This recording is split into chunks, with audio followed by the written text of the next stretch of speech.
আগের দিন আমরা জলপ্রপাতের কথা বলেছি, তাই না, ক্ষয় কার্যের কথা বলেছি, কিন্তু আজকে আমাদের জানতে হবে নদী প্রধানত কটি প্রক্রিয়ার মাধ্যমে ক্ষয় কার্য সম্পন্ন করে। নদীর প্রধান ক্ষয় কার্যের প্রক্রিয়া 5টি। কটি আছে? 5টি। এক এক করে সেই নামগুলো যদি আমরা পড়ি, 1 নম্বরে পাবা অবঘর্ষ ক্ষয়। থাক, কিছু হবে না, নাহলে আসবে না। এই পাশে চেপে আসো, একটু চেপে যাও, চেপে আসো, দেখতে পারবো। ঘুরে ঘুরে যাও একটু, তাহলে দেখতে পারো ভালো।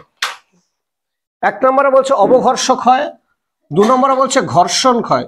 সরি, কি বানান লিখছি।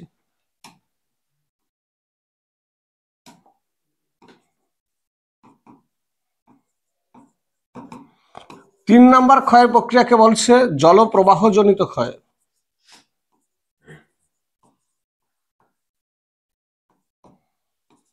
4 নম্বরে বলছে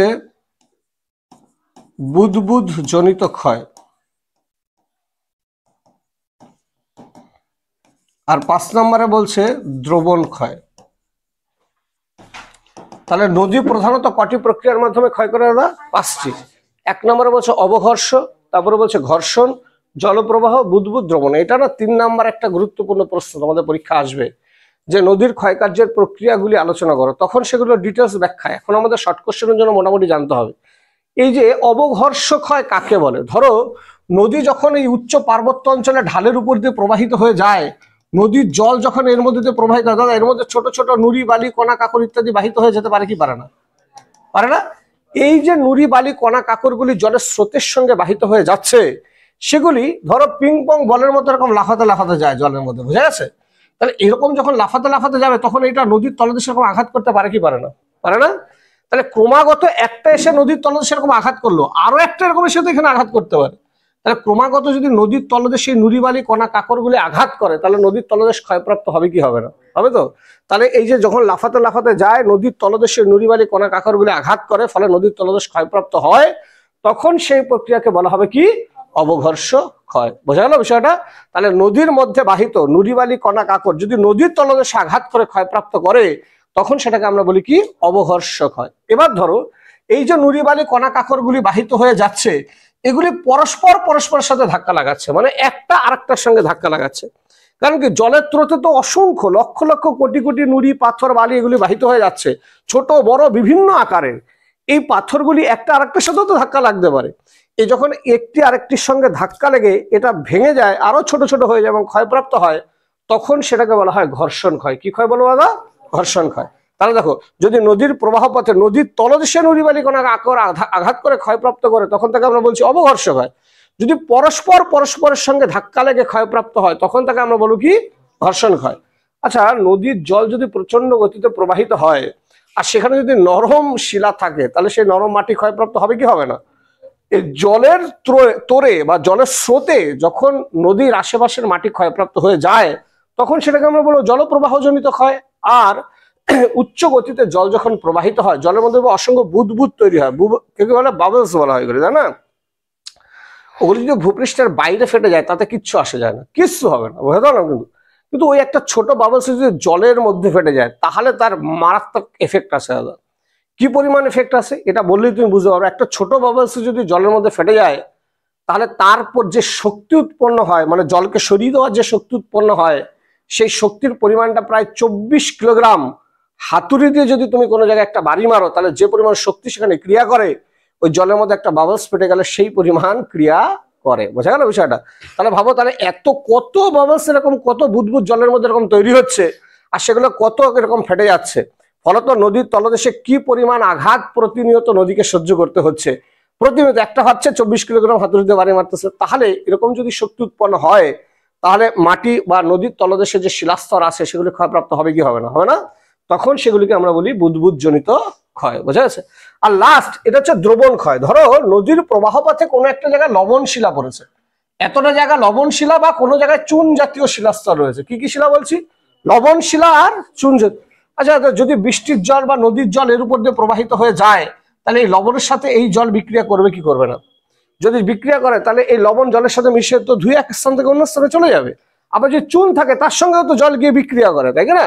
তাহলে যদি নদীর প্রবাহ পথে কোথাও লবণ শিলা বা চুন জাতীয় শিলাস্তর থাকে, তাহলে সেখানে নদীর জল বিক্রিয়া করে যে ক্ষয় করে সেটাকে আমাকে বলা হয় কি? দ্রবণ ক্ষয়। টেস্ট পেপার যখন করতে যাবে এখান থেকে হাজারো শর্ট কোশ্চেন পাওয়া যায়, প্রায় পেজেই এইখান থেকে একটা না একটা শর্ট কোশ্চেন থাকেই থাকে। সবচেয়ে বেশি থাকে অবঘর্ষ ক্ষয়, ঘর্ষণ ক্ষয় আর দ্রবণ ক্ষয়। এই তিনটি তুমি যদি সবচেয়ে মনে রাখতে পারো তাহলে সবচেয়ে বেস্ট শর্ট কোশ্চেনের জন্য। তাই প্রশ্নে আসবে যে নদীর মধ্যে বাহিত নুড়ি বালি কণা কাকড় যদি নদীর তলদেশে আঘাত করে ক্ষয়প্রাপ্ত করে তখন সেটাকে কি ক্ষয় বলবা? যদি পরস্পরের সঙ্গে ধাক্কা লেগে ক্ষয়প্রাপ্ত হয়, ঘর্ষণ ক্ষয়, তাই না দাদা? আর যদি নদীর জলের স্রোতের দ্বারা নুড়ি বালি কণা কাকড় ইত্যাদি ক্ষয়প্রাপ্ত হয়ে যায় তখন তাকে কি বলবো?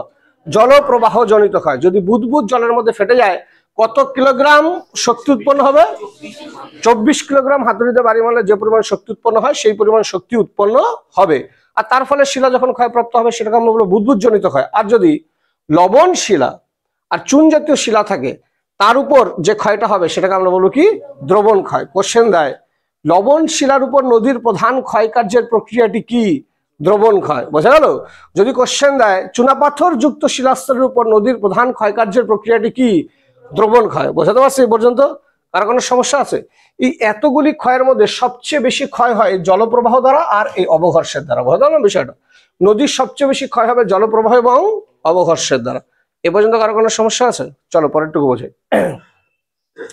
এবার ধরো নদী এই ভূমির ঢাল বরাবর দাদা প্রবাহিত হয়ে যাচ্ছে। একটু আগে বললাম নদীর জল এখান থেকে প্রবাহিত। সাধারণত আমরা উচ্চ গতি ধরবো, মধ্যগতি ধরবো না, বা নিম্নগতি আমরা ধরবো না। নিম্নগতি একবার সমতল ভূমি, এটাকে আমরা উচ্চ গতি ধরলাম কারণ ভূমির ঢালটা আছে। আর এর মধ্যে তো অসংখ্য নুড়ি বালি কণা কাকড় প্রবাহিত হয়ে যাচ্ছে, তাই না? প্রবাহিত হয়ে যাচ্ছে। মন দিয়ে বুঝবে এই জায়গাটা। এখনই কিন্তু আমরা আসল পড়ার জায়গায় ঢুকছি।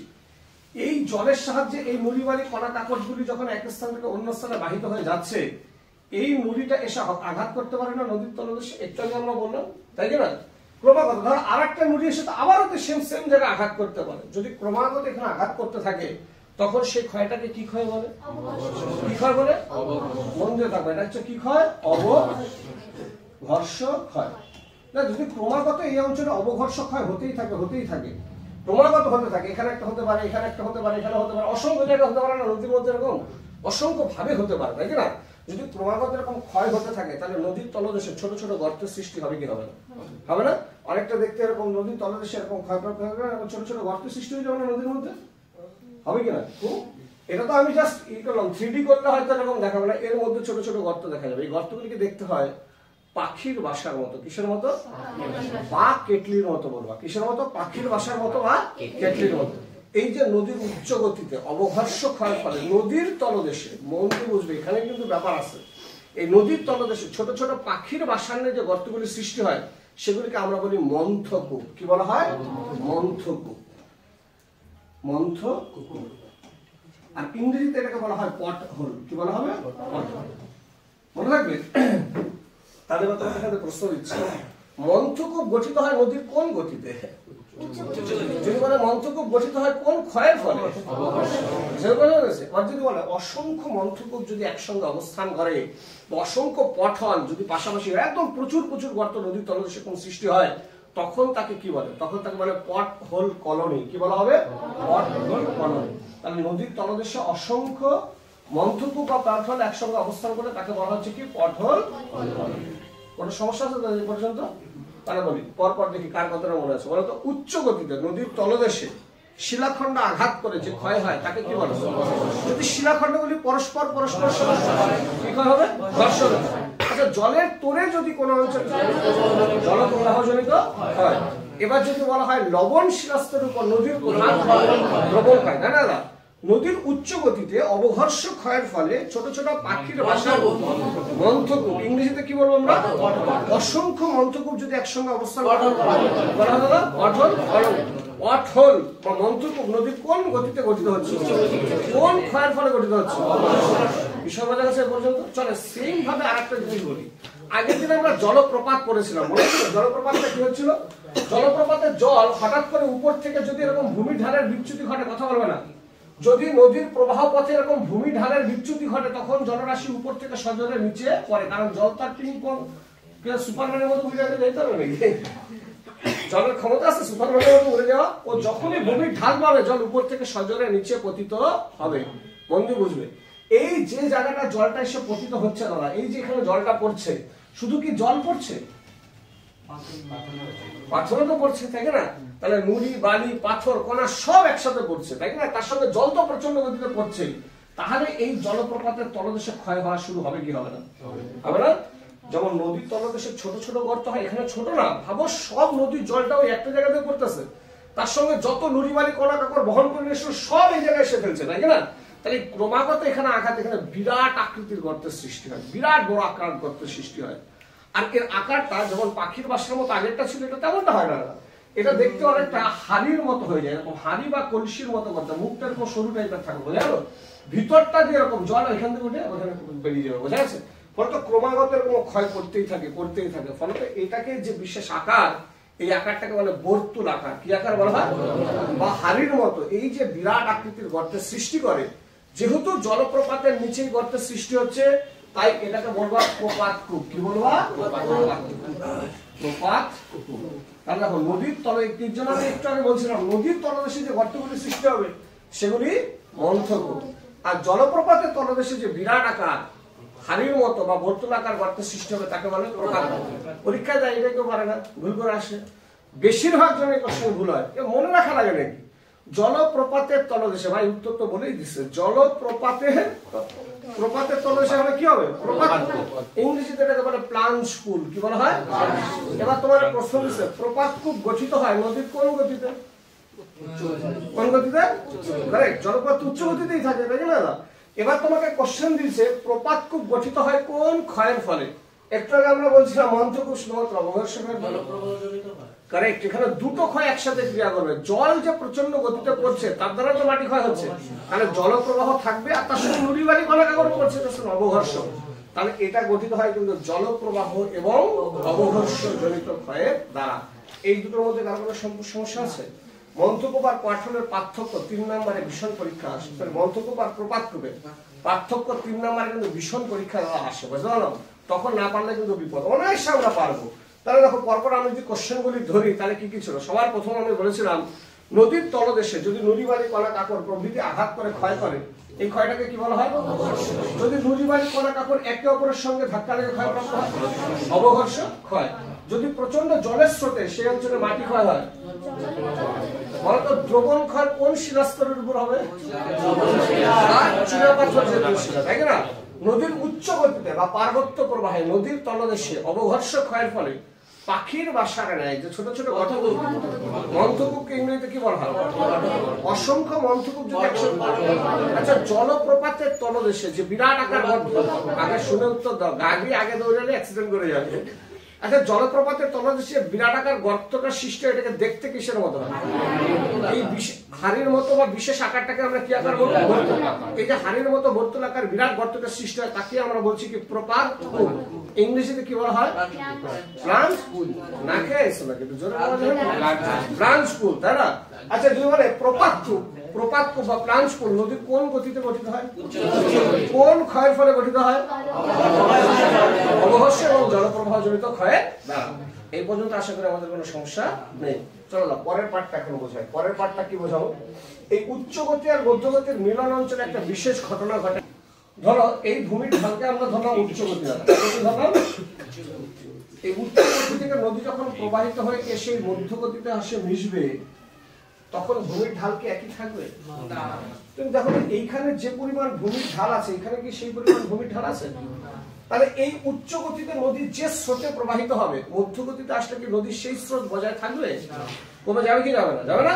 তাহলে দেখো এই উচ্চ গতিতে ভূমির ঢাল বেশি মানে স্রোতও বেশি, কিন্তু মধ্যগতিতে নদী যখন এসে পতিত হয় তখন স্রোতটা হঠাৎ করে কমে যাবে, প্রচন্ড গতিতে বয়সে আস্তে করে গতি আস্তে হয়ে যাচ্ছে, তাই না? তাহলে এই উচ্চ গতিতে যে পরিমাণ নুড়ি বালি কণা কাকড় বহন করে নিয়ে আসছিল, এই মধ্যগতিতে আসার পর সেই পরিমাণ নুড়ি বালি কণা কাকড়কে বহন করে নিয়ে যেতে পারবে না। কারণ কি? কেন পারবে না? স্রোতের বেগ কি হচ্ছে? কমে যাচ্ছে। ছোট ছোট গুলি যদিও নিয়ে যেতে পারবে, কিন্তু বড় বড় নুড়ি বালি পাথর কণা এগুলি কিন্তু আর বহন করে নিয়ে যেতে পারবে না। তখন এগুলি নদীর এই দুপাশে এরকম সঞ্চয় করা শুরু করে, বুঝলেন? এখানে শুধু সঞ্চয় করা শুরু করে, আর এর মধ্যে নুড়ি বালি পাথর কণা সব যত আছে সব এরকম সঞ্চয় হওয়া শুরু করে। আর সঞ্চয় হতে হতে হতে হতে এটা একটা সময় এরকম আকার ধারণ করে, অনেক দূর পর্যন্ত চলে যায়, ঠিক আছে, এরকম ভাবে আকার ধারণ করে না, ঠিক আছে। এই পাশটা হয় সরু আর এদিকে যত যায় তত হয়ে যায় চওড়া। আর তুমি যদি এখান থেকে ডান্ডি বানায় দাও, দেখো হাত পাখার মতো দেখতে লাগে। কিসের মতো? হাত পাখার মতো। এই যে হাত পাখার ন্যায় নুড়ি বালি কণা কাকর জন্য উচ্চগতি আর মধ্যগতির মিলন অঞ্চলে যে বিশেষ সব প্রকারের ভূমিরূপ গঠন করে, এগুলিকে আমরা বলি পলল ব্যজনী। কি বলা হবে? পলল ব্যজনী। আবার বলবো, উচ্চগতিতে নদীর স্রোতের বেগ কম থাকে না বেশি থাকে? মধ্যগতিতে কমে যাবে। তাহলে উচ্চগতিতে যে পরিমাণ নুড়ি বালি কণা কাকর নিয়ে আসছে, মধ্যগতিতে সেই পরিমাণ নিয়ে যেতে পারবে? তার কিছু অংশ তখন এখানে ফেলে যাবে কি যাবে না? কারণ তোর স্রোত কমে গেছে। বলছে ভাই আমার স্রোত, কারণ আগের দিন আমরা বলছিলাম নদীর গতিবেগ দ্বিগুণ হলে তার বহন ক্ষমতা কতগুণ বেড়ে যায়? 64 গুণ। তাহলে তুমি ভাবো যদি গতিবেগ কম হয়ে যায় তাহলে 64 গুণ হারে কমেও তো যাবে। তার কারণে নুড়ি বালি কণা কাকর এগুলিকে আর বহন করে নিয়ে যেতে পারে না, বড়গুলো নিয়ে যেতে পারে না, ছোটগুলো নিয়ে চলে যায়, বোঝা গেল? তখন সেগুলি পর্বতের পাদদেশে জমে থাকে, নদীর দুই পাশে এরকম জমতে থাকে, বোঝা গেল?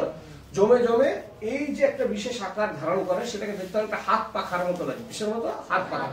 এই পর্বতের পাদদেশে নুড়ি বালি পাথর কণা ইত্যাদি জমে যে হাত পাখার একটা ভূমিরূপটা গঠন করে, সেটাকে বলা হয় পলল ব্যজনী। কি বলা হবে? আর এটা যদি শঙ্কু আকৃতি বিশিষ্ট হয় তখন তাকে বলা হয় পলল শঙ্কু। হাত পাখার মতো হলে বলবা পলল ব্যজনী, আর বলেই তো দিচ্ছে শঙ্কু আকৃতি হলে কি হবে? পলল শঙ্কু। শুধু আমাদের গল্পটা মনে রাখতে হবে কোথায় হয়। তারা কোশ্চেন দেয় এই পলল ব্যজনী বা পলল শঙ্কু নদীর কোন গতিতে গঠিত হয়? কোন গতিতে? উচ্চগতি আর মধ্যগতি। আর কেউ কি বলতে পারবে? দেখি কোন গতিতে গঠিত হয় বলো। এটা কি গতি? এটা মধ্যগতি। নিম্নগতি আরো পরে আসবে। উচ্চগতি আর মধ্যগতির মিলন অঞ্চলে হয়। কোন অঞ্চলে হয়? উচ্চগতি আর মধ্যগতির মিলন অঞ্চল। এটা দেখো উচ্চগতি, আমরা বলছিলাম ঢাল বেশি, এটা হচ্ছে মধ্যগতি। এবার ধরো এই অপশনটাই নাই, এই অপশনটাই নাই। অপশন 4টে থাকে, তার মধ্যে দিল নদীর পলল ব্যজনী গঠিত হয় নদীর ড্যাশ গতিতে। তাহলে উচ্চগতি মধ্যগতির মিলন অঞ্চলে নাই, শুধু আছে উচ্চগতি মধ্যগতি নিম্নগতি, কোনোটাই না। তুমি তখন কোনটাই উত্তর দেবে? হ্যাঁ, কোনটাই না হয় কখনো মধ্যগতিতে দেবো, বোঝা গেল? অবশ্যম্ভাবী মধ্যগতিতে দেবো। অনেকে উচ্চগতি ভাববে যে উচ্চগতি মধ্যগতি, যদি অপশন থাকে উচ্চগতি মধ্যগতির মিলন অঞ্চল, নো ডাউট এটাই উত্তর হবে। উচ্চগতি আর মধ্যগতির মিলন অঞ্চলই হবে। যদি উচ্চগতি মধ্যগতির মিলন অঞ্চল না থাকে তাহলে অবশ্যম্ভাবী মধ্যগতিতে দেবো। এবার তোমার যুক্তি হতে পারে স্যার উচ্চগতিতে কেন দেবো না? স্যার উচ্চগতি তো কয়েকশো কিলোমিটার বা কয়েকশো বলি কেন, কয়েকশো কিলোমিটার পার করে আসছে, তার মধ্যে তো কোথাও পলল ব্যজনী গঠিত হয় না, হলো কোথায় এসে? মধ্যগতির মিলন অঞ্চলে। তাহলে মধ্যগতি আছে বলে এটা হয়েছে, না থাকলে তো এখানেও হতো না। তার জন্য অবশ্যভাবে আমরা এটা মধ্যগতিতে ধরবো। যুক্তি বুঝতে পারছো তো? যে এত দূর পর্যন্ত নদী প্রবাহিত আসলো, আগে তো কোথাও পলল ব্যজনী গঠিত হয়নি, তাহলে এখানেই কেন হলো? মধ্যগতির শুরুতেই কেন হলো? জাস্টমেন্ট এটা মধ্যগতির ভূমিরূপ আমাকে ধরতে হবে। আর দুটো অপশন থাকলে অবশ্যই উচ্চগতি আর মধ্যগতির মিলন অঞ্চলে। এখান থেকে আরেকটা গুরুত্বপূর্ণ প্রশ্ন দেয় এই পলল ব্যজনীর উপর দিয়ে যখন নদী প্রবাহিত হয় না, প্রচুর পরিমাণে যখন এখানে নুড়ি বালি কণা কাকর জমে যায় না, তখন আর নদী একটা ধারায় প্রবাহিত হতে পারে না। এই যে একটা প্রধান ধারা আমরা দেখছিলাম, এই ধারার মধ্যে নুড়ি বালি কণা বড় বড় পাথর জমে গেলে নদী অসংখ্য ধারায় এরকম বিভক্ত হয়ে যায়, প্রচুর ধারায় এরকম বিভক্ত হয়ে যায়, বুঝলেন? ছোট ছোট অসংখ্য ধারা এখান থেকে সৃষ্টি করে। কিছুদিন এরকম প্রবাহিত হওয়ার পর আবার সব গিয়ে প্রধান নদীর সাথে মিলিত হবে, একদম করে করে এর সাথে মিলিত হয়ে যাবে, বুঝলেন? অসংখ্য ধারায় বিভক্ত এবং নদীগুলি পর পর পর পর গিয়ে একে অপরের সাথে গিয়ে আবার ওখানে গিয়ে আবার মিলিত হবে। এখানে একটা মিলিত হয়, এরকম মিলিত হবে, সব মিলিত হয়ে আবার একটা প্রধান শাখা রূপে সামনের দিকে এগিয়ে যাবে। এই যে পলল ব্যজনীর উপর দিয়ে যে অসংখ্য ধারায় নদী বিভক্ত হয়ে গেল, তুমি এই উচ্চগতিতে নদীর মধ্যে দিয়ে পার হতে পারবে না। এত স্রোত থাকে, এত গভীরতা থাকে যে তুমি ওখানে ভেসে চলে যাবে। কিন্তু পলল ব্যজনীর উপর আসলে তুমি হেঁটে হেঁটে নদী পার হতে পারবা, কারণ এত সূক্ষ্ম সূক্ষ্ম ধারায় এগুলো বিভক্ত হয়ে যায়, অনেকটা চুলের মতো বলা হয়, বোঝা গেল? সূক্ষ্ম সূক্ষ্ম ধারায় বিভক্ত হয়। তাই এই প্রশ্নটা ভীষণ পরীক্ষা আসে, পলল ব্যজনীর উপর যে প্রবাহিত নদীগুলিকে কি বলা হয়? তাহলে বলবা বিনুনি নদী বলা হয়। কি নদী বলা হয়? বিনুনি নদী। মনে থাকে যাবে এই নদীগুলিকে আমরা কি নদী বলছি? বিনুনি। তাহলে পলল ব্যজনীর উপর প্রবাহিত নদীগুলিকে আমরা কি নদী বলবো? বিনুনি। তার কোনো সমস্যা পর্যন্ত? এবার ধরো তোমাকে প্রশ্ন দিয়েছে পলল ব্যজনী গঠিত হয়, মন দিয়ে শোন, পলল ব্যজনী গঠিত হয় ড্যাশ, কোন অপশন নাই, কিছু নাই, শূন্যস্থান পূর্ণ দিয়েছে। পলল ব্যজনী বা এরকমও দিতে পারে, পলল ব্যজনী গঠিত হয় পর্বতের পাদদেশে। কথাটি সত্য না মিথ্যা? অবশ্যম্ভাবী সত্য, এটা পর্বতের পাদদেশে হয়। যদি শূন্যস্থানে দেয় পলল ব্যজনী কোথায় গঠিত হয়, তুমি দুটোই লিখতে পারো, উচ্চগতি মধ্যগতির মিলন অঞ্চলে বা পর্বতের পাদদেশে। অর্থাৎ পর্বতের পাদদেশের অপশনটা আমাদের জেনে রাখতে হবে। এই পর্যন্ত কারো কোনো সমস্যা আছে? বোঝা গেছে পর্যন্ত? পারবো তো? চলো দেখে ধরি পরপর কার কথা মনে আছে বলো তো। উচ্চ গতিতে নদী যখন প্রবাহিত হয়, নদীর স্রোতের দ্বারা নুড়ি বালি কণা কাকড় যদি নদীর তলদেশে আঘাত করে, সেখানে যে ক্ষয় হয় তাকে কি ক্ষয় বলে? যদি পরস্পরের সঙ্গে ধাক্কা লাগে, আর যদি জলের স্রোতের দ্বারা ক্ষয় হয়, লবণ আর চুন জাতীয় শিলা থাকলে দ্রবণ খায়, তাই না? আর যদি জলের মধ্যে বুদবুদ তৈরি হয়, আর একটা বুদবুদ ফেটে গেলে কত কিলোগ্রাম শক্তি উৎপন্ন? আর যদি বাড়ি মানে যে পরিমাণ শক্তি সেই পরিমাণ শক্তি উৎপন্ন। আচ্ছা, উচ্চ গতিতে নদীর তলদেশে যে ছোট ছোট গর্তগুলির সৃষ্টি হয়, মন্তকূপ, ইংরেজিতে কি বলা হয়? এগুলোকে দেখতে কিসের মতো হয় দাদা? পাখির বাসার মতো বা কেটলির মতো। আচ্ছা, অসংখ্য মন্তকূপ বা পটহল যদি একসঙ্গে অবস্থান করে, আচ্ছা, জলপ্রপাতের তলদেশে যে বিরাট আকার গর্তটা সৃষ্টি হয় সেগুলোকে আমরা কি বলবো? প্রপাত কূপ দেখতে কেমন হয়? বর্তুলাকার বা হাড়ের মতো, তাই না? আচ্ছা, প্রপাত কূপ নদীর কোন গতিতে গঠিত হচ্ছে? কোন ক্ষয়ের ফলে গঠিত হচ্ছে? জলপ্রবাহ, দুটি ক্ষয়ের কথাই বলতে হবে। বাহ, ভেরি গুড। আচ্ছা, এবার যদি আমি বলি দাদা, নদীর উচ্চ গতি আর মধ্য গতির মিলন অঞ্চলে নুড়ি বালি কণা কাকর ইত্যাদি জমে হাত পাখার নেয় যে ভূমিরূপ গঠন করে সেগুলি কি বলা হয়? পলল। যদি শঙ্কু আকৃতিতে, আচ্ছা, পলল ব্যাজনের উপর দিয়ে প্রবাহিত নদীকে কি বলা হয়? মনে রাখো কিন্তু, ভীষণ ইম্পর্টেন্ট কোশ্চেন, ভীষণ ইম্পর্টেন্ট কোশ্চেন, ঠিক আছে? এবার আরেকটা বিশেষ অংশে যাই আমরা। এবার মধ্যগতি তো হলো, একটু নিম্ন গতির দিকে আবার যাই। অনেকগুলো উচ্চ গতি পড়িয়ে ফেলেছি, বোঝা গেল? এবার নিম্ন গতিতে দেখবো, আর নদী অনেক সময় এরকম প্রবাহিত হয়ে যাচ্ছে হঠাৎ নদীর প্রবাহ পথে এরকম অসংখ্য বাঁক দেখা যায়, তাই না? নদীর প্রবাহ পথে এরকম বাঁক দেখা যাবে কি হবে? তাই অক্টোপাস।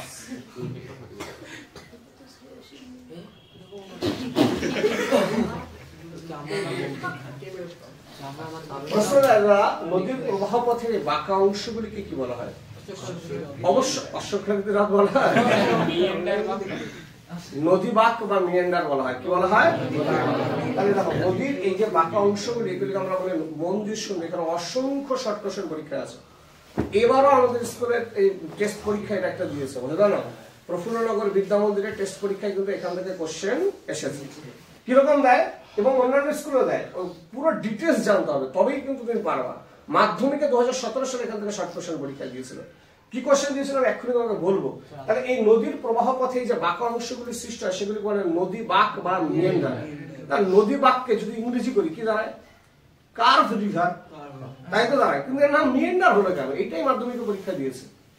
মাধ্যমিকে পরীক্ষা দিয়েছিল নদী বাঁকের নামকরণ মিয়ান্ডার বলা হয় কেন, বা কোন নদীর নাম অনুসারে নামকরণটা করা হয়েছে, এটা দিয়েছিল, বুঝা গেল? আসলে বলি, তুরস্ক বা এশিয়া মাইনর একটি বিখ্যাত নদী আছে, নদীটার নাম মিয়ান্ডারেস। কি নদী? মিয়ান্ডারেস। মনে রাখবে, তুরস্ক বা এশিয়া মাইনর, মধ্য এশিয়া বলতে পারো, তুরস্ক বললেই হবে। বিখ্যাত নদী মিয়ান্ডারেস। এই নদীতে যা বাঁক আছে পৃথিবীর অন্য কোনো নদীতে এত বাঁক নাই, অসংখ্য বাঁক, এবং সেটা অপূর্ব সৌন্দর্য বাঁকের সৃষ্টি হয়েছে। এবং অসংখ্য বাঁক নিয়ে নদীটি প্রবাহিত হয়েছে, বুঝতে পারলাম? এরকম সাপের মতো পেঁচে পেঁচে প্রবাহিত হয়েছে। এত বাঁকবহুল নদী, যার জন্য এই নদীকে সম্মান উপমা দেওয়ার জন্য যে কোনো নদীতে যখনই বাঁক দেখা যায় তার নামকরণ করা হয়েছে মিয়ান্ডার। তাই মাধ্যমিকে কোশ্চেন দেয় যে কোন নদীর নাম অনুসারে নদী বাঁকের নামকরণ করা হয়? মিয়ান্ডারেস। কি নাম লিখবা? মিয়ান্ডারেস। মাধ্যমিকে আসা কোশ্চেন কিন্তু, বুঝে গেল? মিয়ান্ডারেস নদীর নাম অনুসারে নদী বাঁকের নামকরণ করা হয় নদী বাঁক বা মিয়ান্ডার। এবার প্রশ্ন, এই যে নদী বাঁকটাকে তোমার সিম্পল দেখলে মনে হচ্ছে না, এর মধ্যে অসংখ্য জিনিস আছে। এই নদী বাঁকে দেখো, এই যে নদীর জলটা যে প্রবাহিত হয়ে যাচ্ছে, হঠাৎ করে কি এখানে কি আঘাত মারবে কি মারবে না? মারবে না এই অঞ্চলে আঘাত? তখন এই যে অংশটা নদীর জলকে আঘাত করে এই অংশটাকে বলে অবতল পার। কি বলা হয়? এই পাশেটা ক্ষয় করতে শুরু করে, বুঝলে না বিষয়টা? আর এর উল্টো দিকে এই যে পার আছে না, এটাকে বলে উত্তল পার। কি বলা হয়? উত্তল পার। আর এখানে হচ্ছে হয় সঞ্চয়, আর এই পাশে হয় ক্ষয়, বুঝে গেল? তাহলে নদী বাঁকের এই যে উত্তল পার, মানে উপরের পাশটা দেখতে পাচ্ছ, সেখানে হয় সঞ্চয়, আর যেখানে গিয়ে ডিরেক্ট আঘাত করছে সেখানে ক্ষয় করবে, তার জন্য এটা হচ্ছে অবতল পার, বুঝা গেল? তাই কোশ্চেন দেবা, অনেক সময় আমরা ছোটবেলায় অনেক গান শুনছি, নদীর একুল ভাঙে তো অকুল গড়ে। নদীর এই কুলটা কিন্তু ভাঙবে আর এই কুলটা কিন্তু গড়ছে, বুঝতে পারো বিষয়টা? ফলত এখানে যাদের বাড়ি ঘর থাকে তাদের আর দুঃখের শেষ সীমানা থাকে না। কারণ এখানে সব ভাসি নিয়ে চলে যাবে, বুঝতে না বিষয়টা। কারণ এই পার্ক শুধু ভাঙা শুরু হয়েছে মতো, কারণ জলের স্রোত ওখানে গিয়েই আঘাত করছে, বুঝে গেল। আর ওই অঞ্চলে পলি মাটি থাকে, নরম মাটি, সমতল ভূমি অঞ্চল, কারণ ওই অঞ্চলে বেশিরভাগ মাটি পলি মাটি, নরম মাটি থাকার কারণে এগুলি ধসে ধসে জলের মধ্যে পড়তে থাকে, তখন বাড়ি ঘরগুলি ভাসিয়ে নিয়ে চলে যায়। তা এই যে পাটটা, এই যে ক্ষয় কার্য যে পাটটা হয় সেটাকে আমরা কি বলছি? অবতল পার, মনে থাকবে? অবতল পার। অবতল পারে কি হয়? ক্ষয়। আর উত্তল পার হচ্ছে গড়ছে, তার মানে এখানে কি হবে দাদা? সঞ্চয়। এবার আমাদের পরীক্ষায় কোশ্চেন দিয়েছিল, এই নদী বাঁকের উত্তল পারের সঞ্চয়কে কি বলা হয়? ভাবো, তুমি সিম্পলি ভাবছো নদীর বাঁকাংশকে নদী বাঁক, তুমি এটা সহজেই পারবো। কোশ্চেন দিয়েছে নদী বাঁকের উত্তল পারের সঞ্চয়কে কি বলা হয়? এই নদী বাঁকের উত্তল পারের সঞ্চয়কে বলা হয় বিন্দুবার। কি বলা হয়? বিন্দুবার। মনে রাখবে, ভীষণ ইম্পর্টেন্ট কোশ্চেন কিন্তু, বুঝা গেছে? নদী বাঁকের উত্তল পারের সঞ্চয়কে বলা হচ্ছে কি? বিন্দুবার। তারা ঘুরিয়ে কোশ্চেন দিতে পারে, অবতল পারকে কি বলা হয়? এই নদী বাঁকের অবতল পারকে কি বলা হয়? Slip of slope. কি বলা হয়? বা স্লিপ এন্ড সাইড, দুইটাই বলতে পারো। স্লিপ অফ স্লোপ, এই অবতল পারকে আমরা বলবো কি? Slip of slope. এরকম তো নাম দেওয়া বাংলা, কোনটা হয়েছে নামকরণ যেভাবে বিনুনি নদী তো বাংলায় নাম, কিন্তু ইংরেজি নাম ওরা আছে, বাংলায় এগুলো করা হয়। এটাকে বলে স্লিপ এন্ড সাইড বা স্লিপ অফ স্লোপ, বুঝা গেল? স্লিপ অফ স্লোপ পারা যাবে? তাহলে বলো নদীর বাঁকা অংশগুলিকে কি বলা হয়? নদী বাঁক বা মিয়েন্ডার। আচ্ছা, এই নদী বাঁকের নামকরণ করা হয় কোন নদীর? তুরস্কের মিয়েন্ডারেস নদীর নাম অনুসারে, কারণ এটা পৃথিবীর সবচেয়ে বেশি বাঁকবহুল নদী। এবার যদি বলা হয় নদী বাঁকের কয়েকটি অংশ থাকে দাদা? একটি নদী বাঁকের দুটো অংশ, একটা হচ্ছে উত্তল পার, একটা হচ্ছে অবতল পার। এই উত্তল পারে কি হয়? সঞ্চয়। আর অবতল পারে ক্ষয়। এই উত্তল পারের সঞ্চয়কে কি বলা হয়? আর অবতল পারে এই যে স্লিপ অফ স্লোপ বা স্লিপ এন্ড সাইড আমরা বলতে পারি। তবে স্লিপ অফ স্লোপটাই বেস্ট আনসার হবে, বুঝা গেল? এবার মন্দির শোনো, ক্রমাগত যদি এখান থেকে ক্ষয় পেতেই থাকে, তাহলে নদীর সামনের দিকে এগোতে থাকবে কি থাকবে না? থাকবে না? এবার একটা সময় তো নদী এই অঞ্চলে তো সঞ্চয় হচ্ছে, সঞ্চয় হতে হতে এই প্রবাহ কিন্তু বন্ধ হয়ে যাচ্ছে, আর নদী তখন এই পাশে ক্ষয় করে করে সোজা প্রবাহিত হতে শুরু করছে, আর এই পাশটা কিন্তু পুরোটা সঞ্চয় হয়ে যাচ্ছে। ফলে এই যে পাশটা পড়ে থাকছে, যে বাঁকটা পড়ে থাকছে, এটাকে দেখতে অশ্বের খুরের মতো হয় বলে একে অশ্বক্ষুর আকৃতি হ্রদ বলা হয়। কি বলা হয়? অশ্বক্ষুর। বুঝলি? এই যে দেখো, যদি স্রোতটা কোন ঢালে, এই ঢালে কি আঘাত করছিল না? তাহলে এখানে ক্ষয় করতে থাকলে এখানে ভাঙতে ভাঙতে সামনের দিকে সোজা যেতে থাকবে কিনা? যেতে যেতে আর এই পাশে তো সঞ্চয় শুরু হয়েছে, উত্তর বলে সঞ্চয় হতে সঞ্চয় হতে হতে হতে কি হবে? এই পাশটা পুরো বন্ধ হয়ে যাবে না মুখটা, আর এই পাশে ক্ষয় হতে হতে নদী কিন্তু তখন সোজা পথে এরকম যেতে শুরু করবে, আর এদিকে যেতে পারবে না। এর মধ্যে জল জমা হয়ে থাকবে, কিন্তু নদী আর ওদিকে থেকে প্রবাহিত হবে না। এই অংশটা পুরো সঞ্চয় হয়ে কেটে পড়ে যাবে, আর নদী তখন এখান থেকে সোজা পথে যেতে শুরু করে দেবে। ফলত এই যে ফেলে রাখা অংশটি, এটাকে দেখতে ঘোড়ার খুরের ন্যায় হয় বলে একে অশ্বক্ষুরাকৃতি হ্রদ বলে। প্রশ্ন যাবে, পশ্চিমবঙ্গের বৃহত্তম অশ্বক্ষুরাকৃতি হ্রদ কোথায় অবস্থিত বা কোথায় দেখা যায়? বলবা মুর্শিদাবাদের মতিঝিল। কি বলবা? মুর্শিদাবাদের মতিঝিল। তাহলে পশ্চিমবঙ্গের বা ভারতের জায়দিক বৃহত্তম অশ্বক্ষুরাকৃতি হ্রদের উদাহরণ আমরা করবো মুর্শিদাবাদের মতিঝিল। এই পর্যন্ত কোনো সমস্যা হবে? চলো এই পর্যন্ত দেখে ধরে নিই। বলো তো, উচ্চ গতিতে নদী যখন প্রবাহিত হয়, নদীর তলদেশে নদী বালি কণা কাঁকর আঘাত করে যে ক্ষয় করে, সেই ক্ষয়গুলি কি হচ্ছে? আচ্ছা, অবঘর্ষ ক্ষয়ের ফলে এই যে গর্তগুলি দেখতে হয়, সেগুলো কিসের মতো হয়? পাখির বাসার মতো। আর যদি পাখির বাসার মতো হয়, তখন সেগুলো কি বলা হয়? গ্রন্থকূপ নদীর কোন গতিতে গঠিত হয়? উচ্চ গতিতে। আচ্ছা, লবণ শিলার উপর কোন ক্ষয় বেশি হবে? আচ্ছা, নদীর প্রবাহ পথে যদি হঠাৎ ভূমি ঢালের বিচ্যুতি ঘটে, জল উপর থেকে নিচে পড়বে কি বলবে না? ফলে তো তার নিচে যে বর্তুলাকার হাড়ির মতো গর্তগুলি সৃষ্টি হয়, তাকে কি বলা হয়? এই প্রপাতকূপকে ইংরেজিতে কি বলা হয়? কোন ক্ষয়ের ফলে গঠিত হয়?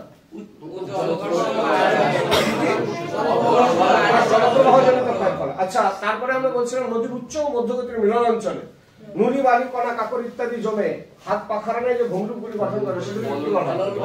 বলন গাজনি। শঙ্কুকৃতি হলে বলন গাজনির উপর যে প্রবাহিত নদীগুলি কি বলা হয়? আচ্ছা, একটি নদী বাঁকের কয়টি অংশ থাকে? কি কি? উত্তল পারে কি হয়? আর অবতল পারে এই যে উত্তল পারের সঞ্চয় হয় এটাকে কি বলা হয়? বিন্দুবার। আর অবতল পারের, আচ্ছা, নদী বাঁকের ফেলে রাখা অংশটিকে ঘোড়ার খুরের ন্যায় দেখতে হয়। পশ্চিমবঙ্গের বৃহত্তম মুর্শিদাবাদে। চলো এবার আমরা পরের টুকু যাই, লাস্টের দিকে। এবার ধরো নদী নিম্ন গতিতে প্রবাহিত, কথা বলো না।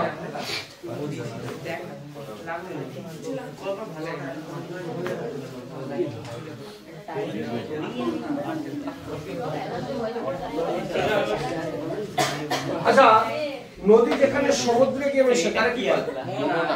বুঝে নে, সমুদ্র। মন্দির শুনবে, এখানে অনেকগুলো প্রশ্ন আছে। নদীর মোহনায় নুড়ি বালি কণা কাকর ইত্যাদি জমে অনেকটা মাত্রাহীন ব, মানে ত্রিকোণ আকৃতি। কি আকৃতি হবে না? অনেকটা এরকম টাইপের, বোঝা গেল? অসংখ্য এরকম থাকে নদীর মোহনায়, এরকম নুড়ি বালি কণা কাকর জমে। এই যে ত্রিকোণ আকৃতির, এই যে ভূমির এখানে নুড়ি বালি কণা কাকর ইত্যাদি জমে থাকে, জল এখান থেকে প্রবাহিত হয়, জল এখান থেকে প্রবাহিত হয়, বোঝা গেল? নদীর মোহনায় নুড়ি বালি কণা কাকর ইত্যাদি জমে এই ত্রিকোণ আকৃতির যে ভূমিরূপগুলি গঠন করে সেগুলিকে বলে ডেল্টা। কি বলা হয়? বদ্বীপ তখন হয় নাই নামকরণ। এটা সর্বপ্রথম যিনি লক্ষ্য করেছিলেন তিনি বিখ্যাত ঐতিহাসিক হেরোডোটাস। বিখ্যাত ঐতিহাসিক বিখ্যাত ঐতিহাসিক হেরোডোটাস। উনি নদীর পাড়ে গিয়ে সাধারণত গিয়ে দেখতেন যেখানে কি হয়। তো ওখানে বসে বসে উনি দেখতেন নদীর মোহনা অঞ্চলে নুড়ি বালি কণা কাকর ইত্যাদি জমে এরকম তিন কোণ আকৃতির ভূমিরূপ গঠিত হচ্ছে, যেটাকে গ্রিক অক্ষর ডেল্টার মতো দেখতে লাগছে। তখন তিনি এগুলি নামকরণ করেন ডেল্টা, বোঝা গেল? অর্থাৎ নদীর মোহনা অঞ্চলে যেহেতু স্রোতের বেগ কম থাকে, প্রচুর নুড়ি বালি কণা কাকর বহন করে নিয়ে আসে, সেগুলো আর বহন করে নিয়ে যেতে পারে না, তখন সেগুলো এখানে সঞ্চয় করা শুরু করে, বোঝা গেল? এখানে সঞ্চয় করে এই যে মাত্রাহীন ব বা গ্রিক অক্ষর ডেল্টার ন্যায় এই যে ভূমিরূপগুলি গঠন করে সেগুলি কি বলা হয়? ডেল্টা, যাকে বাংলায় মাত্রাহীন বয়ের মতো দেখতে বলে একে বদ্বীপ বলা হয়। প্রাথমিকভাবে কিন্তু একে বদ্বীপ বলা হতো না, আগে বলা হতো ডেল্টা, যার নামকরণ করেছিলেন বিখ্যাত ঐতিহাসিক হেরোডোটাস। কোশ্চেন দেয়, এই বদ্বীপের নামকরণ করেন কে? হেরোডোটাস। জানো, মনে রাখবেন নদীর মোহনা অঞ্চলে যেগুলি হয় ত্রিকোণ আকৃতি বিশিষ্ট হবে সেগুলিকে বলা হয় বদ্বীপ। কি বলা হবে? বদ্বীপ বা ডেল্টা। কিন্তু তুমি ভাবো, যদি নদীর প্রবাহ পথে নদীর মাঝ বরাবর কোন একটা স্থানে এরকম নুড়ি বালি কণা কাকর ইত্যাদি জমের কোন চড়ার সৃষ্টি করে, তখন তুমি তাকে কি বলবা? নদীর প্রবাহ পথে এরকম নিম্ন গতিতে হবে, উচ্চ গতিতে হতে পারবে না এগুলি, বোঝা গেল? নিম্ন গতিতে নদীর মাঝখানে এরকম নুড়ি বালি কণা কাকর জমে জমে যে একটা দ্বীপ গঠন করে দেবে বা চড়া গঠন করে, তখন একদম কারেক্ট কথা বলেছে, তখন সেগুলিকে বলা হয় নদী। নদীর মোহনায় যদি মাত্রাহীন বয়ের মতো হয় বদ্বীপ, আর নদীর মাঝখানে যেগুলো হবে নুড়ি বালি কণা কাকর ইত্যাদি জমে বা একদম মোহনার আগে আগে যে সমস্ত অঞ্চলে চড়াগুলির সৃষ্টি হয় সেগুলোকে আমরা বলি নদী। বোঝা গেল? একটা হচ্ছে বদ্বীপ আর একটা হচ্ছে বল স্যার। যদি নদীর মোহনার যে বদ্বীপের সহায় মাত্রাহীন বয়ের মতো অপশনে যদি দুটোই থাকে ডেল্টা আর বদ্বীপ, তাহলে কি হবে? কোনটা বুঝলাম না। ডেল্টা বদ্বীপ যেগুলো বলদের মতো কোশ্চেন করো নাকি? ডেল্টা বা বদ্বীপ একসাথেই দেবে, ওই দুটো তো একই নাম করো, তো আলাদা করে অপশন কখনো দেয়? ডেল্টা বদ্বীপ যদি দেয় তাহলে স্যারের দুইটাই ঠিক নয় আসবে, এমনটা দেয় নাকি কখনো? ডেল্টা বা বদ্বীপ যেকোনো একটা দেবো বা দুটো একসাথে বাদ দিয়ে দেবে, বোঝা গেল? অথবা দেবো না। আচ্ছা বন্ধুদের শোনো, এই জায়গাটা থেকে পরীক্ষায় কোশ্চেন থাকে, আর এটাই পরের দিন ভুল করবে না, ঠিক আছে? এটা একটু আগে বললাম, দেখো নদীর মধ্যে যদি গঠিত হয় তাহলে বলো নদী দ্বীপ, আর নদীর মোহনা অঞ্চলে হলে ত্রিকোণ আকৃতি হবে, সেটা বদ্বীপ, বোঝা গেল? কোশ্চেন দেয় পৃথিবীর বৃহত্তম নদী দ্বীপের নাম কি? এই যে পৃথিবীর মাঝখানে যে এই যে নদী দ্বীপটা গঠিত হয়েছে না, এই পৃথিবীর মধ্যে গঠিত বৃহত্তম নদী দ্বীপের নাম দা ইলহা দা মারাজো।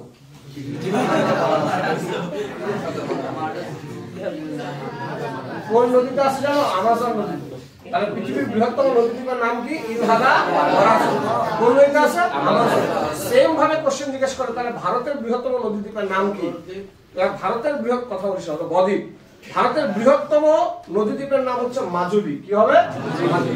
ভারতের বৃহত্তম নদীদ্বীপের নাম মাজুলি। যদি মনে না থাকে তাহলে বলবি মা গলায় ছোটবেলায় ধরে দিত মা জুলি, তার থেকে মাজুলি। কোশ্চেন এটাও দেয় না, এটা বহুবার এসে গেছে। ভারতের বৃহত্তম নদীদ্বীপের নাম কি? মাজুলি। বহুবার দিচ্ছে, যত দিন যায় কোশ্চেন আপডেট হতে শুরু করে। কোশ্চেন দেয় এই মাজুলি দ্বীপটি কোন নদীতে অবস্থিত? ব্রহ্মপুত্র। এটাও পরীক্ষা বারবার দেওয়া হয়ে গেছে। তাই এখন কোশ্চেন দেয় এটি কোন রাজ্যে অবস্থিত? কোন রাজ্যে বলো? আসাম রাজ্যে অবস্থিত। কোথায়? আসাম। তো অসম, যাই বলো। ভারতের বৃহত্তম নদীদ্বীপের নাম মাজুলি, কোন নদীতে আছে? ব্রহ্মপুত্র। আর যদি বলে কোন কোন রাজ্যে? আসাম। আর পৃথিবীর বৃহত্তম নদী দ্বীপ ইলাহাবাদ। ফার্স্ট সেমিস্টারের কমন কোশ্চেন পরীক্ষায় আসবেই আসবে, এই কমন স্টার মে রাখো, এই কোশ্চেন পরীক্ষা আসবেই আসবে। কথা বলে না পিছনে। পৃথিবীর বৃহত্তম নদী দ্বীপ পরীক্ষা আসছে একদম স্টার মে রাখো। যেমন আগের দিন আমি 4খানা বলছিলাম, তার মধ্যে 1খানা আসবে। যেমন বলছেন দীর্ঘতম গিরিখাত, কি নাম? হ্যাঁ, পৃথিবীর দীর্ঘতম গিরিখাত চায়না জায়গা নাম ইচানডিকা। যদি বলে গভীরতম গিরিখাত, পৃথিবীর বৃহত্তম ক্যানিয়ন, বৃহত্তম মানে তো গ্র্যান্ড ক্যানিয়ন, তো আসলেই বোঝা গেল গ্র্যান্ড ক্যানিয়ন। আর তারপর একটা বলছিলাম গভীরতম ক্যানিয়ন, সাউথ ক্যানিয়ন, বোঝা গেল? এই 4টে। আর এখানে আমি বললাম নদীর মধ্যে যদি নুড়িবাড়ি কণা কাকড় জমে যে চড়াগুলির সৃষ্টি হয় তাকে আমরা বলি নদীদ্বীপ। পৃথিবীর বৃহত্তম নদীদ্বীপের নাম ইলহাবাদ। কোন নদীতে আছে? আমাজন। যদি বলে ভারতের বৃহত্তম নদীদ্বীপের নাম কোন নদীতে আছে? ব্রহ্মপুত্র, তাই না? কোন রাজ্যে আছে? আসাম। এবার তোমাকে কোশ্চেন জিজ্ঞাসা করবে পৃথিবীর বৃহত্তম বদ্বীপের উদাহরণ কি? তার বলবা গঙ্গা ব্রহ্মপুত্র বদ্বীপ। কি ব্রহ্মপুত্র? গঙ্গা ব্রহ্মপুত্র বদ্বীপ। এই একটা সোজা জিনিস, যেখানে সুন্দরবন আছে। কোশ্চেন এখানে থাকে না। বদ্বীপের 4 প্রকারের শ্রেণীবিভাগ আছে। কয় প্রকার? 4 প্রকার। আর এখানে 4-5 বিভিন্ন ধরন আছে। আর এখান থেকে কোশ্চেন দেয় কোন বদ্বীপকে দেখতে, অনেকগুলি বদ্বীপ পাশাপাশি থাকে তো, সেগুলিকে দেখতে অনেকটা পাখির পায়ের মতো হয়ে যায়। কিসের মতো? এই পাখির পায়ের মতো হয়ে যায়, তখন তাকে বলে পাখির পায়ের মতো বদ্বীপ। কি বলা হয়? পাখির পায়ের মতো বদ্বীপ। কোশ্চেন জিজ্ঞেস করবে এই পাখির পায়ের মতো বদ্বীপ দেখা যায় কোন নদীর মোহনায়? মন দিয়ে শুনি সেই জায়গা, ভুল হলে এখানটাই হবে। পাখির পায়ের মতো বদ্বীপ দেখা যায় মিসিসিপি মিসৌরি নদীর মোহনায়। কোন নদীর মোহনায়? Mississippi Missouri. বোঝা গেল? Mississippi Missouri. এ তো বইতে লেখা আছে, যেটা বইতে নাই সেটাই জিজ্ঞেস করবে তোমার। ভারতের কোন নদীর মোহনায় পাখির পায়ের মতো বদ্বীপ দেখা যায়? তুমি পড়ে গেছো এটা, পরীক্ষা দিছো ভারতের, হ্যাঁ লিখাইছে মিসিসিপি মিসৌরি। এটা শুধু বসাইছে ভাই, দিছো তো ভারতের। তুমি পড়ে গেছো পৃথিবীটা পাখির পায়ের মতো বদ্বীপ মিসিসিপি মিসৌরি। কোশ্চেন দিছো ভারতের কোন নদীর মোহনায় পাখির পায়ের মতো বদ্বীপ দেখা যায়? ওটা ভারতের কৃষ্ণা নদীর মোহনায় পাখির পায়ের মতো বদ্বীপ দেখা যায়। কোন নদী? ঠিক আছে, কৃষ্ণা নদীর মোহনায়। তাহলে পৃথিবীর বৃহত্তম বদ্বীপ বন্ধুদের সঙ্গে গঙ্গা ব্রহ্মপুত্র বদ্বীপ। বদ্বীপের অনেকগুলি ভাগ আছে, তার মধ্যে প্রথমটা আমি বলছি পাখির পায়ের মতো বদ্বীপ। এটি দেখা যায় কোন নদীর মোহনায়? যদি বলে ভারতের কোন নদীর মোহনায়? কৃষ্ণা নদীর। এবার কিছু কিছু বদ্বীপ আছে যেগুলিকে দেখতে ধনুকের মতো হয়। তীর ধনুক যেমন হয়, ওই ধনুক মানে অনেকটা বৃত্তচাপের মতো হয়। একে বৃত্তচাপীয় বদ্বীপও বলা হয়, আবার ধনুক আকৃতির বদ্বীপও বলা হয়। প্রশ্ন দেয় বৃত্তচাপীয় বদ্বীপ দেখা যায় এমন দুটি নদীর নাম লেখো, এমন দুটি বদ্বীপের উদাহরণ দাও। তাহলে বলবা সবার প্রথমে ভারতের গঙ্গা ব্রহ্মপুত্র, 2 নম্বরে নীলনদ, 3 নম্বরে বলবা চীনের হোয়াংহো, 4 নম্বরে বলবা পাকিস্তানের সিন্ধু, আর একটা ইউরোপের পো। এতগুলি নদীর মোহনায় ধনুক আকৃতির বদ্বীপ দেখা যায়, কিন্তু এতগুলো আছে বলে কোশ্চেনটাকে একটু মডিফাইড করে দেয়। কি দেয়? সিন্ধু নদের মোহনায় থাকা বদ্বীপ কি আকৃতির বদ্বীপ? ধনুক আকৃতির বদ্বীপ বা বৃত্তচাপীয় বদ্বীপ। দেবে গঙ্গা ব্রহ্মপুত্র নদীর বদ্বীপ কি আকৃতির বদ্বীপ? ধনুক আকৃতির বদ্বীপ, তাই না? সিন্ধু নদের মোহনায় থাকা বদ্বীপ কি আকৃতির? ধনুক আকৃতির। হোয়াংহো নদীর মোহনায় থাকা বদ্বীপ কি আকৃতির? এতগুলো আমি মনে রাখি কি করে? নিশ্চয়ই কোনো না কোনো বিষয় তো আছে, নাহলে আমি এত তাড়াতাড়ি বলতে পারছি করে ভাই, তো গোলানোর জিনিস। পাখির পায়ের মতো বদ্বীপ মিসিসিপি মিসৌরি। ভারতের কোন নদী? কৃষ্ণা। সবচেয়ে বেশি বলা হয় ধনুক আকৃতির বদ্বীপকে। মনে রাখবা যতগুলি দেশ আছে আমাদের প্রতিবেশী দেশ, ভারত, তারপরে বলছি পাকিস্তান, তারপরে বলছি চীন, এদের নিয়ে তো আলাদাই গল্প আছে। যখন ভারত পড়াবো তখন বোঝাবো না, ঠিক আছে?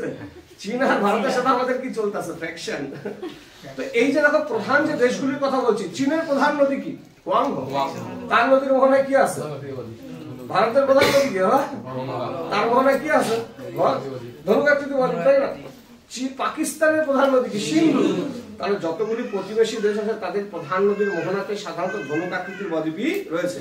আর পৃথিবীর দীর্ঘতম নদী নীলনদ, এটাও বিখ্যাত দীর্ঘতম নদী, তাহলে তার মোহনায় রয়েছে কি? ধনুক আকৃতির বদ্বীপ। তার কোনো সমস্যা পর্যন্ত?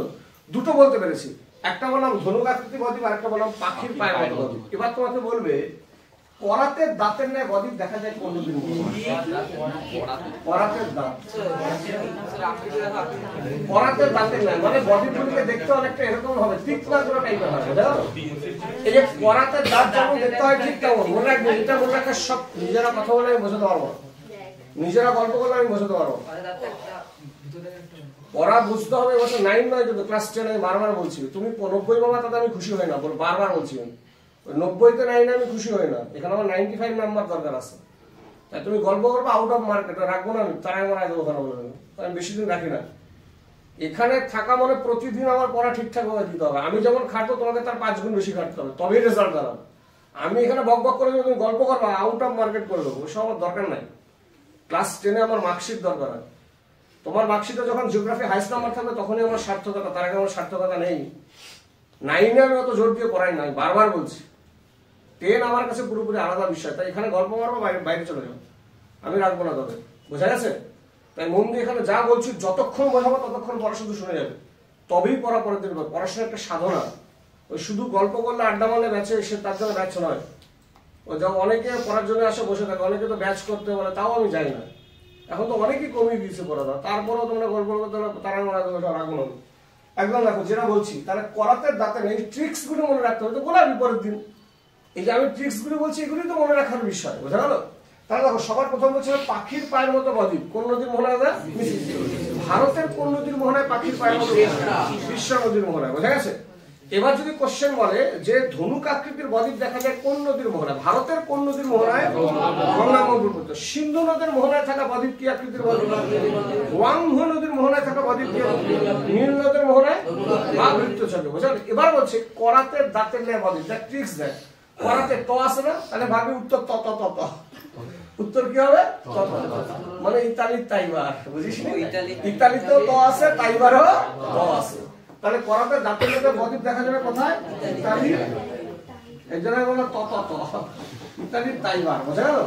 ইতালির তাইবার নদীর মোহনায় হচ্ছে করাতে দাঁতের ন্যায় বদ্বীপ দেখা যায়, কারণ কোনো সমস্যা। এবার তোমাকে প্রশ্ন জিজ্ঞেস করবে, তাহলে তীক্ষ্ণাগ্র বদ্বীপ দেখা যায় কোন নদীর মোহনায়? তীক্ষ্ণাগ্র, তজস্বী ক্ষয় নয় আকার গয়রফলা ওকার, তীক্ষ্ণাগ্র। এই তীক্ষ্ণাগ্র বদ্বীপ দেখা যায় কোন নদীর মোহনায়? প্রশ্ন জিজ্ঞেস করে।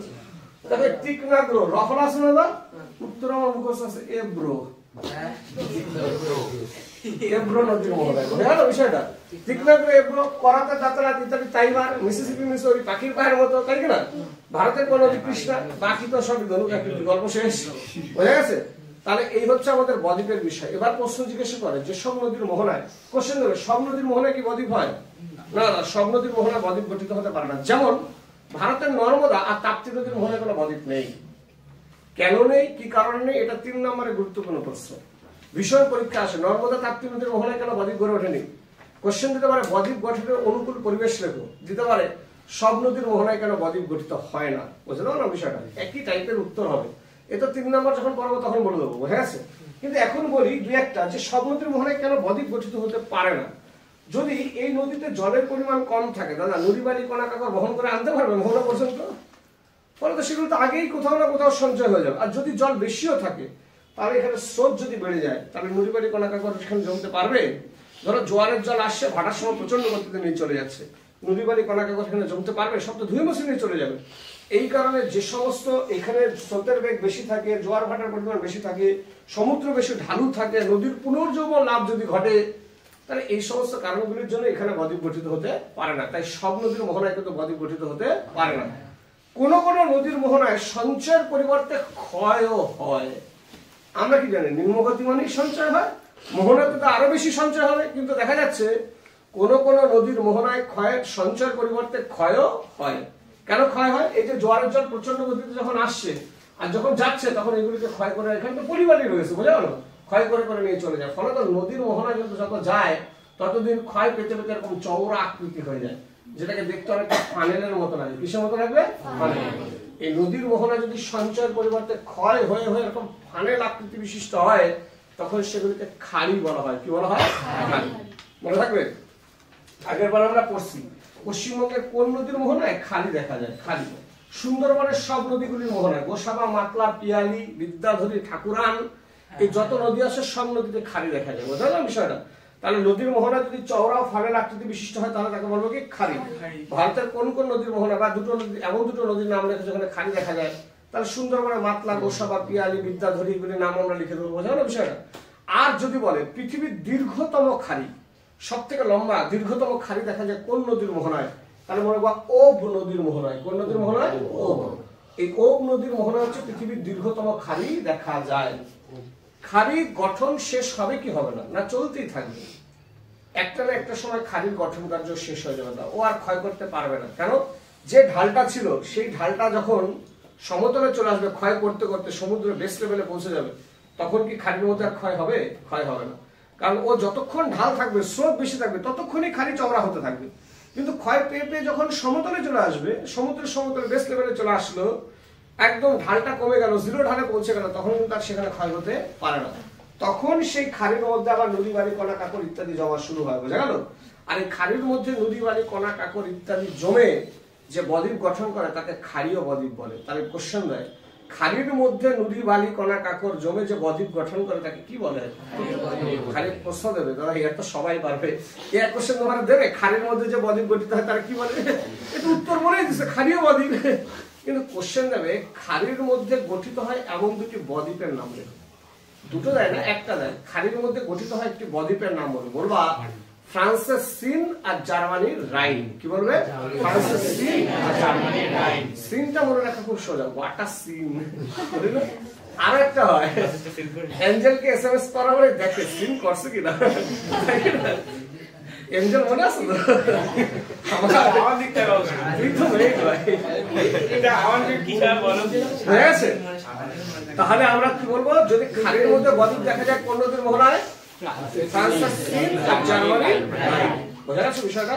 চলো এই পর্যন্ত আমরা যা যা পড়লাম, দেখি কার কতটা মনে আছে, তাহলেই তো বুঝবো যে গল্পটা ঠিকঠাক আছে। বলো তো, উচ্চ গতিতে নদীর তলদেশে শিলাখণ্ড আঘাত করে যে ক্ষয় করে তাকে যদি পরস্পর নিজেরা অবঘর্ষ ক্ষয়ের ফলে নদীর উচ্চ গতিতে যে ছোট ছোট গর্তগুলির সৃষ্টি হয়, আগে দৌড়াস না, বলো গাড়ি অ্যাক্সিডেন্ট করে যাবে, শেষ করি, যে ছোট ছোট গর্তগুলির সৃষ্টি হয় সেগুলোকে পা কিসের মতো হয়? কেটলির মতো। এই যে পাখির বাসা বা কেটলির মতো ভূমিরূপগুলি গঠিত হয় সেগুলিকে আমরা কি বলি? বলা হয় মন্থকূপ বা পঠল। অসংখ্য মন্থকূপ যদি পঠল, কি বলা হবে? পঠল। এবার যদি তোমাকে জিজ্ঞাসা করে মন্থকূপ বা পঠল নদীর কোন গতিতে গঠিত হয়, কোন ক্ষয়ের ফলে গঠিত হয়? অবঘর্ষ। আচ্ছা, জলপ্রপাতের তলদেশে যে বড় আকৃতির গর্তগুলির সৃষ্টি হয় সেগুলিকে আমরা কি বলি? প্রপাত। আগে তো উত্তর বলিস না, কোশ্চেন মুখস্থ হবে না।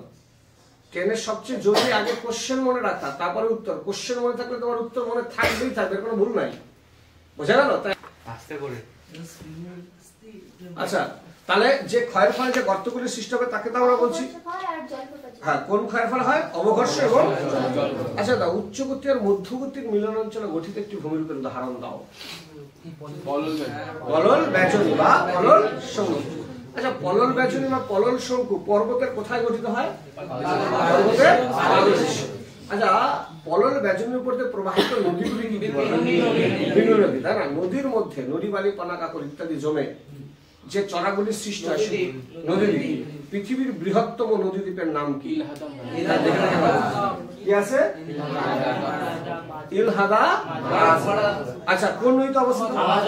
ভারতের বৃহত্তম নদীদ্বীপের নাম মাজুলি। কোন নদীতে আছে? ব্রহ্মপুত্র। আর কোন রাজ্য বললে? বোঝা আছে? এবার যদি আমি প্রশ্ন করি দাদা, নদী বাকের বা মিয়েন্ডার এর নামকরণ করা হয়েছে কোন নদীর নাম অনুসারে? মিয়েন্ডার। তুরস্ক বা এশিয়া। আচ্ছা দাদা, নদী বাঁকের কয়টি অংশ থাকে? একটাকে বলে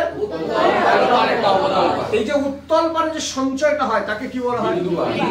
নদী বাঁকের উত্তল পারের সঞ্চয়কে বলা হয়। আর যদি বলে অবতল পারে যে ক্ষয় হয়, স্লোপ। বোঝা গেল? আচ্ছা দাদা, নদী বাঁক এর অংশটা যখন কেটে পড়ে থাকে তখন সেটাকে অশ্বের হচ্ছে পশ্চিমবঙ্গের বৃহত্তম অশ্বের প্রাকৃতিক মুর্শিদাবাদের। মনে থাকবে তো? আচ্ছা, তারপরে বলেছিলাম বদ্বীপ, পৃথিবীর মধ্যে বৃহত্তম বদ্বীপ কোন নদীর মোহনায় গড়ে উঠেছে? কোন নদীর মোহনায়? গঙ্গা, ব্রহ্মপুত্র। আচ্ছা, ইতালির তাইবার নদীর বদ্বীপ কি আকৃতির বদ্বীপ?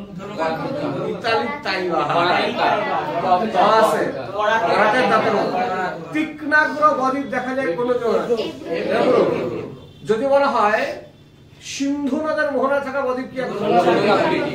প্রথম থেকে বলি, পাখির পায়ের মতো বদ্বীপ দেখা যায় কোন? ভারতের কোন নদীর মোহনায়?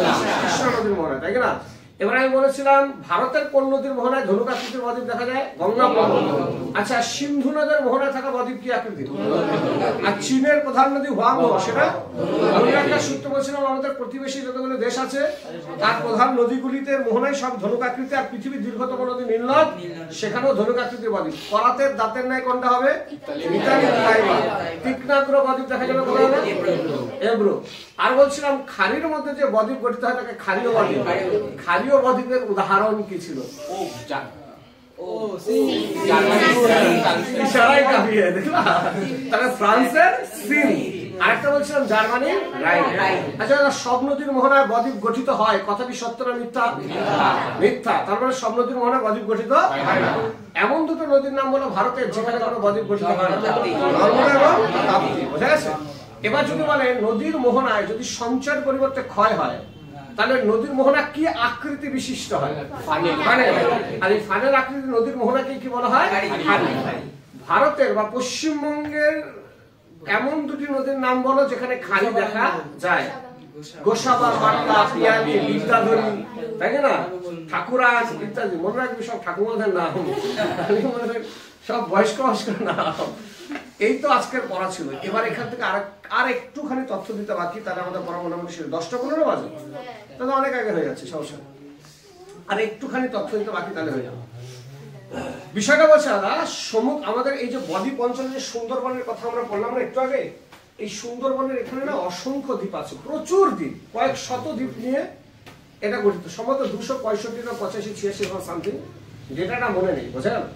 এই যে এত দ্বীপ নিয়ে গঠিত আছে, এই দ্বীপগুলি না এখন বর্তমানে বিশ্ব উষ্ণায়নের প্রভাবে ভয়ঙ্কর ক্ষতির সম্মুখীন হচ্ছে।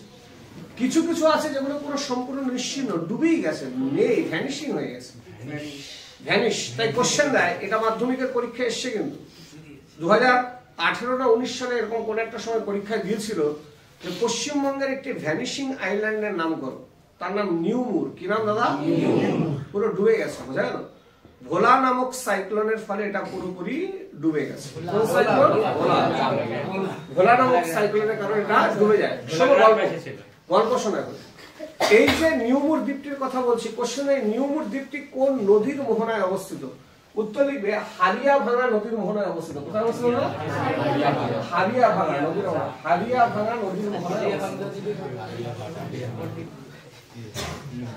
হারিয়াভাঙা। তাহলে এটার নাম আমরা কি বলছি? নিউমুর। এটা হচ্ছে নিমজ্জিত দ্বীপ। কোশ্চেন দিতে পারে কোন দ্বীপে কোন জনবসতি গড়ে ওঠেনি? উত্তর বলেছে জনবসতি গড়ে ওঠেনি মানে নিউমুর দ্বীপের বিষয়। আরো যে দুটো আছে, একটা নাম হচ্ছে ঘোড়ামারা,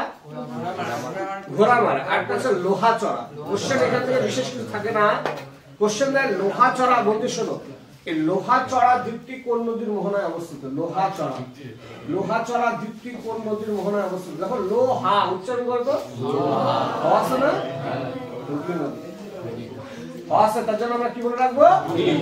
লোহা আছে, হুগলি নদী। আর আগেটাই বলছে হারিয়াভাঙা, নিউমুরটা হচ্ছে হারিয়াভাঙা, তাই না? আর একটা দ্বীপের নাম বললাম, সেটার নাম হচ্ছে ঘোড়ামারা। এই ঘোড়ামারা দ্বীপটি হচ্ছে হুগলি নদীর মোহনাতেই অবস্থিত। মানে তো সমস্যা নেই, মনে থাকবে। সবচেয়ে বেশি যেটা নিউমুর থেকে দেয়, কোশ্চেন দিতে পারে পশ্চিমবঙ্গের একটা ভ্যানিশিং আইল্যান্ডের নাম লেখো। নিউমুর, ঘোড়ামারা, লোহাচড়া তিনটার মধ্যে যেকোনো একটা লিখবে, তবে সবচেয়ে বেস্ট হচ্ছে নিউমুর। যদি অপশনে না থাকে এই দুটোর মধ্যে তুমি একটা লিখতে পারো। বোঝা গেছে? কোশ্চেন হবে নিউমুর দ্বীপটি কোন নদীর মোহনায় অবস্থিত? দিতে পারে লোহাচড়া দ্বীপটি কোন নদীর মোহনায়? হুগলি নদীর মোহনা। বোঝা গেল? দিতে পারে ঘোড়ামারা দ্বীপটি কোন? এবার কোশ্চেন দিল কোন দ্বীপে কোনো জনবসতি গড়ে ওঠেনি? বোঝা গেল? সুন্দরবনে বা সারা পৃথিবীর গড় তাপমাত্রা এখানে যে হিসাব দিয়েছে আমাদের বইতে, প্রতি 10 অন্তর 0.5 ডিগ্রি সেলসিয়াস হারে বৃদ্ধি পাচ্ছে। বোঝা গেল? বিশ্ব উষ্ণায়নের কারণে। আর তার প্রভাবেই এই সমুদ্র জলের উচ্চতা বাড়ছে, আর এই দ্বীপগুলো আস্তে আস্তে ভ্যানিশিং হয়ে যাচ্ছে। বোঝা গেল? ডুবে যাচ্ছে। এই হচ্ছে বিষয়। এইবার এই যে আমরা সুন্দরবনের কথা বলছি, এখানে দুটো গুরুত্বপূর্ণ প্রশ্ন। পৃথিবীর সব থেকে বড় ম্যানগ্রোভ অরণ্য সেটা সুন্দরবন। বোঝা গেছে? তাই প্রশ্ন জিজ্ঞাসা করে পৃথিবীর বৃহত্তম ম্যানগ্রোভ অরণ্যের নাম কি? সুন্দরবন। তোমাকে ঘুরিয়ে সেকেন্ড কোশ্চেনটাও দিতে পারে। কি দিতে পারে? পৃথিবীর দ্বিতীয় বৃহত্তম ম্যানগ্রোভ অরণ্যের নাম কি? মনে রাখবে, এটা সবচেয়ে বেশি পরীক্ষা আসে। কারণ সুন্দরবনের নাম একটা বাচ্চাও জানে, যে 1, 2, 3 তে পড়ে সেও জানে ভারতের বৃহত্তম ম্যানগ্রোভ অরণ্য সুন্দরবন। জানে না যেটা সেটা জানো। পৃথিবীর দ্বিতীয় বৃহত্তম ম্যানগ্রোভ অরণ্যের নাম কি? তাহলে পৃথিবীর দ্বিতীয় বৃহত্তম ম্যানগ্রোভ অরণ্যের নাম, দাদা নামটা হেভি সুন্দর, ভিতর থেকে আসে, ভিতর কণিকা।